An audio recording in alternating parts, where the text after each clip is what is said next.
નમસ્કાર ભક્ત મિત્રો, મંત્રમુગ્ધ સત્સંગ ચેનલમાં આપ સર્વેનું હાર્દિક સ્વાગત છે. આજે જે હું વિડીયો લઈને આવી છું તે છે જીવંતિકા માના વ્રતની વિધિ અને કથા. તો ભક્ત મિત્રો, ચાલો આપણે શરૂ કરીએ. શ્રાવણ માસના પ્રથમ શુક્રવારથી આ વ્રતની શરૂઆત થાય છે. જો પ્રથમ શુક્રવારે વ્રત ન થઈ શકે તો બીજા શુક્રવારે પણ કરી શકાય છે.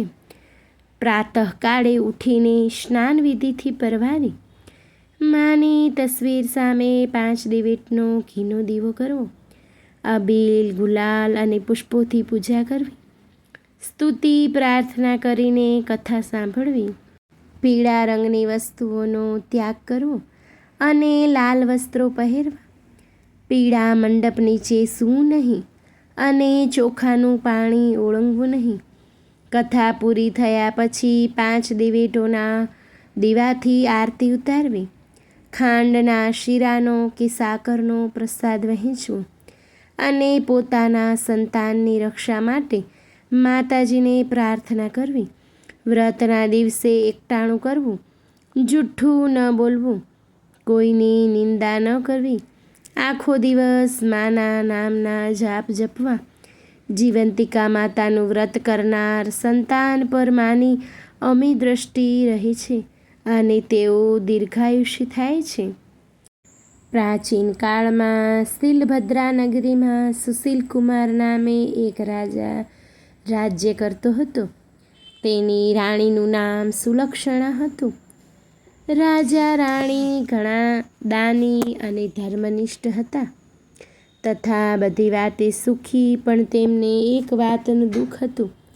તેમને શેર માટેની ખોટ હતી.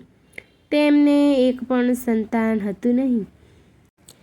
તેથી રાણીબા ચિંતામાં રહેતા હતા અને ચિંતામાં સુકાતા જતા હતા. એમને મન સંસારના બધા સુખ ઝેર જેવા થઈ ગયા હતા. એક દિવસની વાત છે. રાણી સુલક્ષણા મહેલના ઝરૂખામાં બેઠી બેઠી બહાર ચોગાનમાં રમતા બાળકોને એકીટસે નિહાળી રહી હતી. એટલામાં એની એક પ્રિય દાસી ત્યાં આવી ચડી. આ દાસી સુયાણીનું પણ કામ કરતી હતી. એટલે ગામમાં કોઈને સુવાવડ આવે તો સૌ તેને બોલાવતા હતા. દાસી ઘણી સમજુ હતી. એ રાણીના મનોભાવને તરત સમજી ગઈ. તેણે રાણીને કહ્યું કે રાણીજી, તમે આટલી બધી ચિંતા શા માટે કરો છો? ખોટું ન લગાડો તો તમને એક વાત કહેવા માંગુ છું, જેથી તમારું માજીયા મેણું હંમેશને માટે દૂર થઈ જશે. જલ્દી બતાવો મને, રાણીએ કહ્યું. દાસીએ ધીમેથી રાણીના કાનમાં કહ્યું કે સાંભળો રાણીજી, ગામમાં એક બ્રાહ્મણીને 3જો મહિનો જઈ રહ્યો છે. તમે આજથી જ વાત ફેલાવી દો કે તમે સગર્ભા છો અને મા બનવાના છો. બસ ત્યારબાદ તો હું બધું કામ સંભાળી લઈશ. પૂરે દિવસે બ્રાહ્મણી જે બાળકને જન્મ આપશે તેને હું તમને લાવી અને સોંપી દઈશ. દાસીની વાત સાંભળીને રાણીએ પ્રથમ ખચકાટ અનુભવ્યો, પણ દાસીએ તેમને કહ્યું કે તમે બીસો નહીં. કોઈને કંઈ કાનોકાન પણ ખબર નહીં પડે. બાળક મળવાની લાલસાએ રાણી સુલક્ષણા આવું કૃત્ય કરવા તૈયાર થઈ ગઈ અને પોતે ગર્ભવતી છે એ વાત ફેલાવવા માંડી. જોત જોતામાં 6 મહિના વીતી ગયા. એક દિવસ રાત્રે બ્રાહ્મણીને પ્રસૂતિની પીડા ઉપડતા દાસીને બોલાવવામાં આવી. મધરાત બાદ બ્રાહ્મણીએ એક સુંદર અને તેજસ્વી પુત્રને જન્મ આપ્યો. દાસી બધાની રજા લઈ રવાના થઈ. થોડી વારમાં તો ઘરના બધા ઘસઘસાટ ઊંઘી ગયા. દાસી ઘરની પાછલી બારીએથી ચોર પગલે બ્રાહ્મણીના ઓરડામાં આવી અને બાળકને ઉઠાવીને ઘરની બહાર નીકળી ગઈ.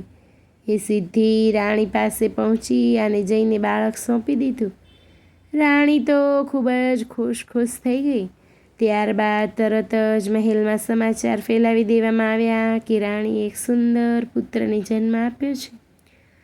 આખા નગરમાં આનંદ છવાઈ ગયો. ઘેર ઘેર દીપમાલા પ્રગટી આખું નગર ઉત્સવ ઉજવી રહ્યું છે. ત્યારે બાળકની સાચીમાં બ્રાહ્મણી વિલાપ કરે છે. પુત્ર ગુમ થવાથી રડે છે, ટળવળે છે. ત્યારબાદ બ્રાહ્મણીએ જીવંતિકા માતાનું વ્રત શરૂ કર્યું. તેથી મા જીવંતિકા બ્રાહ્મણીનો પુત્ર જે મહેલમાં રાજકુમાર થઈને ઉછરી રહ્યો છે તેની રક્ષા કરવા માંડી. રાણીએ તેનું નામ શીલસેન પાડ્યું હતું. શીલસેન મોટો થવા લાગ્યો. એ યુવાન થયો ત્યારે રાજા સુશીલકુમાર અને પેલી બ્રાહ્મણીનો પતિ મરણ પામ્યા અને શીલસેન રાજગાદીએ બેઠો. તે ઘણો દયાળુ અને ધર્મનિષ્ઠ હતો. પ્રજા તેની કુશળતાથી ઘણી ખુશ થઈ ગઈ.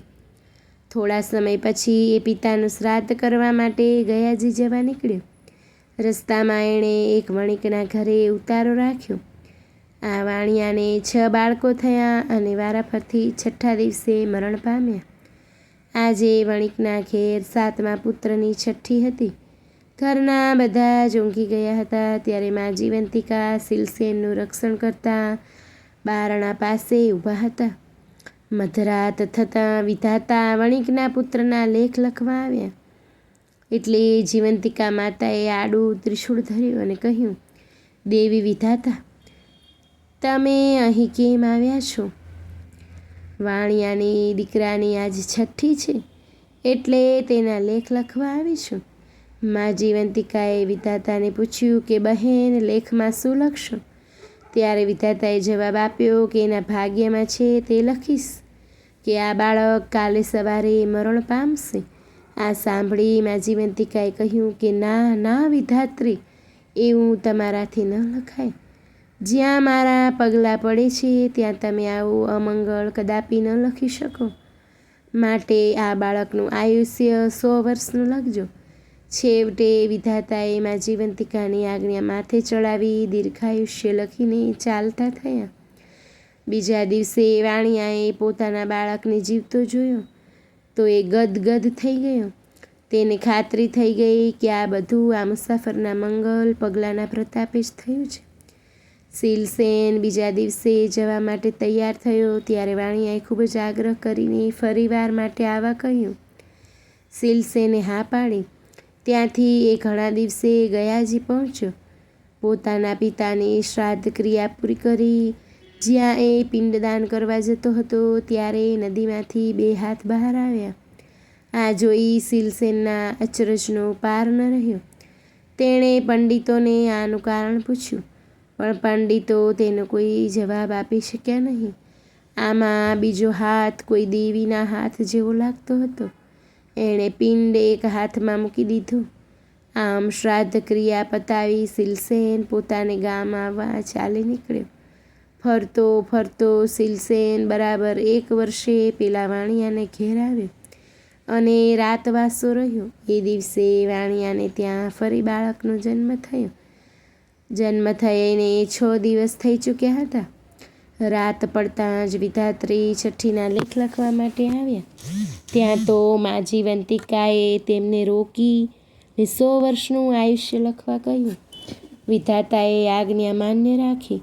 લેખ લખીને પાછા ફરતી વખતે જીવંતિકા માને પૂછ્યું, માં, તમે આ રાજકુમારનું રક્ષણ શા માટે કરો છો? આ ક્ષણે જ શીલસેનની આંખ ખુલી ગઈ. તેને કોઈકને વાતચીત કરી રહ્યું છે તેવું તેને લાગ્યું. તે ચૂપચાપ પથારીમાં પડ્યો આ સંવાદ સાંભળવા લાગ્યો. મા જીવંતિકાએ કહ્યું કે હે દેવી વિધાતા, આ રાજકુમારની માતા વર્ષોથી શુક્રવારે મારું વ્રત કરે છે. તે દિવસે પીળા વસ્ત્રો પહેરતી નથી, પીળા અલંકારો પણ ધારણ કરતી નથી, ચોખાના પાણીને ઓળંગતી નથી અને પીળા માંડવા નીચે જતી નથી. આથી મારે આ રાજકુમારની રક્ષા કરવી પડે છે. એ જ્યાં જ્યાં જાય છે ત્યાં મારે જવું પડે છે. તેના લીધે હું આજે વાણિયાને ઘેર છું. જ્યાં સુધી વાણિયાને ઘેર મારો વાસ હોય ત્યાં સુધી હું તેના બાળકનું અહિત શી રીતે થવા દઉં? ભલે, કહી વિધાતા જતા રહ્યા. આ સાંભળી શીલસેન વિચારમાં પડી ગયો. તેની માતા કોઈક વ્રત કરતી હોય એવું તેને યાદ ન હતું. છતાં તેણે માતાને જઈ અને પૂછી અને ખાતરી કરવાનું નક્કી કર્યું. સવાર થતાં વાણિયાએ જોયું તો તેનો બીજો દીકરો પણ જીવતો જણાયો. એને લાગ્યું કે નક્કી આ શીલસેન કોઈ મહાન માણસ છે. બીજે દિવસે શીલસેને રજા માંગી ત્યારે વાણિયાએ એમને આનંદથી રજા આપી. ઘણા જ દિવસે શીલસેન પોતાના રાજ્યમાં પહોંચ્યો. મહેલે જઈને માને પૂછ્યું, માં, તમે કયું વ્રત કરો છો? ત્યારે એમની માતાએ જવાબ આપ્યો કે બેટા, હું કોઈ વ્રત કરતી નથી. આથી શીલસેનને શંકા પડી કે આ મારી સગી માં ન હોઈ શકે. પોતાની માને શોધી કાઢવા માટે એણે શ્રાવણ માસના પ્રથમ શુક્રવારે આખી નગરીની જમાડવાનું આમંત્રણ આપ્યું. સાથે સખ્ત સૂચના આપી કે દરેકે પીળા વસ્ત્ર પહેરવા. બધા જમવા આવ્યા ત્યારે શીલસેને આજ્ઞા કરી કે નગરમાં તપાસ કરો કે કોઈ રહી ગયું છે કે.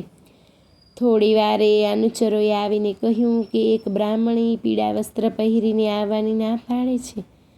આજે તેને પીળા વસ્ત્ર નહીં પહેરવાનું વ્રત છે. આ સાંભળી રાજકુમાર ગદગદ થઈ ગયો. તેણે તરત જ બ્રાહ્મણી માટે લાલ રંગના વસ્ત્ર મોકલાવ્યા. એ પહેરીને બ્રાહ્મણી આવી.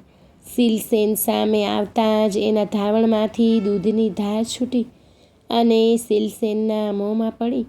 આ જોતાં જ નગરજનો ખૂબ જ અચરજ પામી ગયા અને એકી અવાજે બોલી ઉઠ્યા, આ જ રાજકુમાર શીલસેનની માતા છે. ત્યારબાદ શીલસેને રાણી સુલક્ષણાને બધી વાત પૂછી. રાણીએ રડતા રડતા બધી વાત જણાવી દીધી. શીલસેન પોતાની સગી જનિતાને ભેટી પડ્યો અને એને પોતાની સાથે મહેલમાં રાખી. એ દિવસથી આખા ગામની સ્ત્રીઓએ પોતાના વહાલસોયા બાળકોની રક્ષા માટે મા જીવંતિકાનું વ્રત કરવાનું શરૂ કરી દીધું.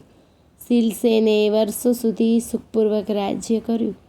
હે મા જીવંતિકા, તમે જેમ બ્રાહ્મણીના બાળકનું રક્ષણ કર્યું તેવું વ્રત કરનાર સૌના બાળકનું રક્ષણ કરજો અને એમને સુખ સંપત્તિ આપજો.